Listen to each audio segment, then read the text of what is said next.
even move on to the hope for Cooper Flagg tonight. I will. Bird in the hand. Bless Caleb. Yeah. And I'll let other stuff go for a little while. I got like 10 texts when they named the Pope, and they were all the same thing. Don't tell me Wilbon played Little League with this guy. No. That's essentially what everybody said. No, that wouldn't have been possible. That's what they thought. Welcome to PTI, boys and girls. In today's episode, the Cavs are one game from being bounced. The Oilers suffer an improbable loss, and Saints quarterback Derek Carr retires. But we begin today with a report by Shams Charania of ESPN that Giannis Antetokounmpo is open-minded about exploring whether his long-term fit in the NBA is remaining in Milwaukee or playing elsewhere. Wilbon, what does that open-mindedness to playing for another franchise say to you? Tony, it's like the first sort of soft trade demand. I shouldn't use the word demand because if it's soft, it's not a demand. We've known this.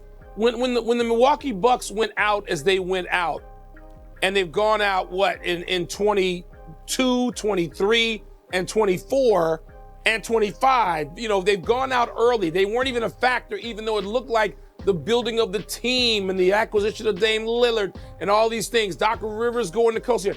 All these things looked like they were building toward Milwaukee having another real shot at a second championship. They won one in 21. And that's not the case. And so, given that they have no real assets to throw around to change the team, which is incredibly old by today's NBA standards, Giannis is going to have to go somewhere else to threaten to win. And so the where becomes the next guessing game, and this will consume people like other superstars and other summers have when they're going to go someplace. Where is KD going to go? Where's LeBron going to go? So that now will be the case with Giannis.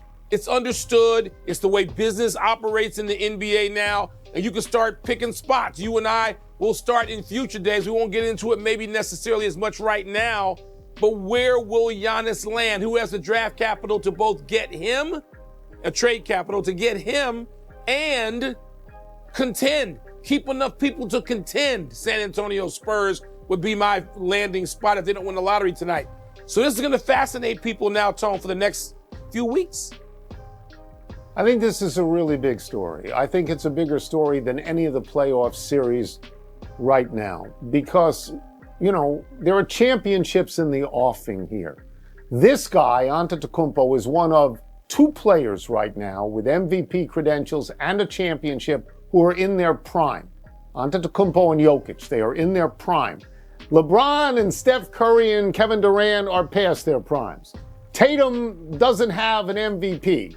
Embiid is never well, and Luka hasn't won anything. So where this guy lands is of enormous consequence. I mean, yes. it really is. It reminds me of when Kareem said, I want to get out of Milwaukee and you need to trade me. And when Wilt said, you've got to trade me. This is a really big deal. Both those guys ended up in LA. So I'm going to start right now with the Los Angeles Lakers. And I'm going to say they're always in the mix, and the league would probably want him in a place like Los Angeles. I'm going to say the Celtics are involved. I'm going to echo what you said and say that San Antonio is involved. And it's possible to me, and I don't know how much Giannis Antetokounmpo likes the Midwest. But if he does, then Cleveland and Detroit and Indiana might be involved in this. Yes, it is a guessing game, Mike, but his competence. Let me ask you this: that lottery is tonight. If you won the first pick, would you trade it even up for Giannis Antetokounmpo? Because depends on who I am. Depends on who I am, Tony, and what I think I have. So, like Philadelphia, suppose Philadelphia wins. Are they better served with having Giannis out there and keeping Embiid and everything else they have, Maxey, and are they better, Paul George? Or, listen, Cooper Flagg's going to be a hard person to deal away at 19 years old or 18. He's not even 19 yet. But the guessing game begins, and it begins tonight, Tony. You're absolutely right about that. Yep, that's right. That's right. The Cleveland Cavaliers lost more than Game 4 to the Pacers yesterday. The team also lost its biggest star, Donovan Mitchell, during yesterday's beatdown that put the Pacers up 3-1. An MRI today revealed Mitchell re-aggravated a left ankle injury and will be a game-time decision for tomorrow night's elimination game in Cleveland. Tone, Pacers coach Rick Carlisle said, quote, "We haven't done anything yet," close quote. Is that how you see it? Actually, I do. It's 3-1. It's not 4-1. They're in the process of doing something, but they haven't closed it out yet by any stretch of the imagination. Although you'll be able to tell the people who are watching now the text you received from me in the middle of that game yesterday where I said, I can't believe this. I can't believe how easy it is for Indiana to score on Cleveland. It was 80-49 at the half, or 80-41. It was unbelievable at the half. 80 because Denver and Oklahoma City struggled to get 80 for the whole game. Indiana didn't even need Tyrese Halliburton. He had 11 points. They didn't need a last-second shot unless it was the last second of the first minute. Mike, I thought Cleveland had righted itself. I think Cleveland won Game 3 by 22 on the road, and I thought that was a big win. They got those three guys back. They got Hunter back. They got Mobley back. They got Garland back. Yeah. They only gave them 33 points in this most recent game. Indiana had 33 9 minutes into the game. I mean, this was a rout. Tony, it had to surprise everybody, the nature of it. Not that Indiana would come back and sort of get control of a game in Indianapolis, because they can do that. They're good enough to do that. We saw them play well last year in the playoffs. Tony, offensively, though, let me give the Pacers this much credit, because like you, I'm first looking at Cleveland and thinking to myself, my God, first, are they still injured? Those guys are back in the lineup, but they don't look like themselves to me. And I had somebody we know, I won't name this person, near and dear to both of us, who said to me 20 minutes ago, these games are inelegant. These games are difficult. They are all grinded out. People are banged up and injured, and things happen in these games that you can't always explain. And Tony, that's at the heart of this. And Cleveland was in this position yesterday, and Indiana took complete advantage of it. And Tony, offensively, the Pacers are now the most fun team to watch. If Steph Curry's not out there for Golden State, Indiana's the best team to watch play offense. I told you after Game 1 that Indiana had imposed its will on Cleveland. And we have now seen this 3 different times. By the way, in my ear, they tell me 80-39. 80-39 at the half. 41-point lead. Are you kidding me? It's insane. We move on. Guess what comes up now, kids, in the third spot? Hockey. Over the weekend, we had a game-winning goal with less than 1 second to play by Las Vegas. We had Dallas appear to kick in a go-ahead goal that was allowed to stand against Winnipeg. We had Carolina dominate the Capitals in their Game 3, and Florida won again at home to even their series with Toronto. Wilbon, which NHL series are you finding most compelling at the moment? Tone, I was going to just try to change it up and maybe mention the Capitals, where somebody in my house is paying attention, but I'm not paying all that much attention, although the Capitals are now in the get it back time. I mean, if you're going to have this, wonderful ending where the grade 8 keeps being great and keeps going on, they need to come back. You don't want to, NHL seems to have more 3-1 comebacks in the NBA, but still, let's not get carried away. Tony, it's Edmonton. I mean, just when it looked like Edmonton was going to go up 3-0, and they had this turnover with 1 second left, and the actual puck goes in the net off the camera in the back of the net with 0.4 of a second left, and you're not even sure it went in the net off Draisaitl's stick. It sets up more drama. And so, no, Edmonton doesn't just run away being up 3-0. So that is still the series for me that I am completely compelled by. Yeah, I would love to say the Capitals because it is now my hometown team, having lived in Washington much longer than I ever lived in New York. But the games haven't been good. They haven't been one-goal games. They haven't been all that interesting. And you take Ovechkin out of this, there's nothing left. I'll give you Edmonton. I'll stay away from that. I'll say that Florida-Toronto, I mean, the fact that Florida has never won a series where they went down 0-2 and they went down 0-2 and now it's 2-2 and you can never count them out. But Mike, the one that I'm going to lean on is actually the Winnipeg series with Dallas. And I'm not a hockey guy. You know that. I can't name anybody on Winnipeg other than the goalie Hellebuck, who, by the way, has a terrible statistic. Mike, Hellebuck on the road. How's that going? How's that going for him? 6.65 goals per game on the road. He's on the road for Game 4.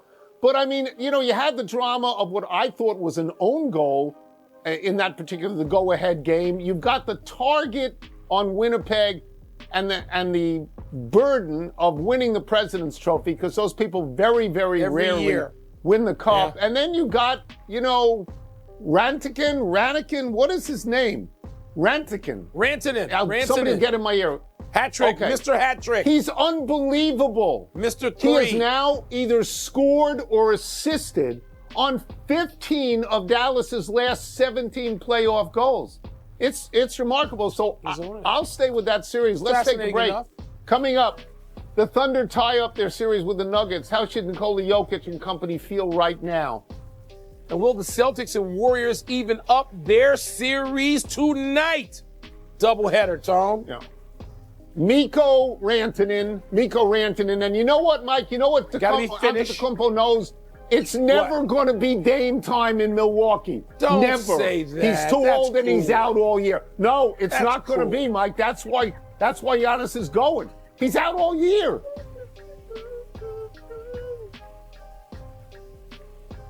It's time to hear from the Horde in mail time. Let me put on my glasses and see what's first here. Here we go. Should the Nuggets be encouraged or discouraged that their series with the Thunder is tied 2-2? Well, Tony, there will be some short-term discouraged feeling coming out of yesterday's game, in which, that's the kind of game that the Nuggets have been winning.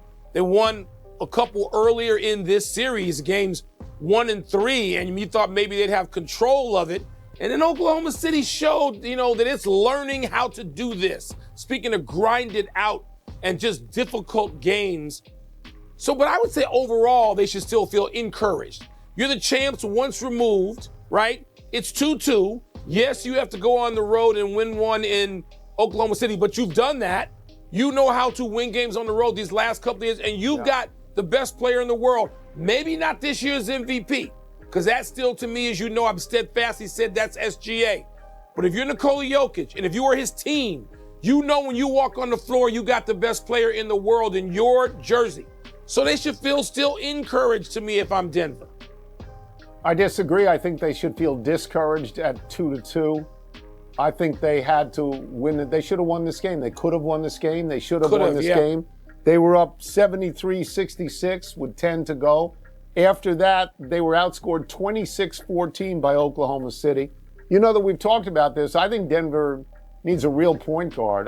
There are critical situations where they just dribble around in circles and nothing goes on. Oklahoma City has won 2 games in the series, one by 43 and one by 5. But the 5, which was yesterday, close one. There were no one-possession circumstances in the last 4 minutes of that game, whereas Denver to win games has to sink a shot right at the buzzer, or they have to go to overtime. So, Mike, as an observer, I don't have faith in Denver's victories, and I think they had to win this past one. I do. I think they had to win. I think yesterday's win was critical in that crunch time, that highly pressurized time that young teams fail in. We've seen that. We saw Detroit in that situation.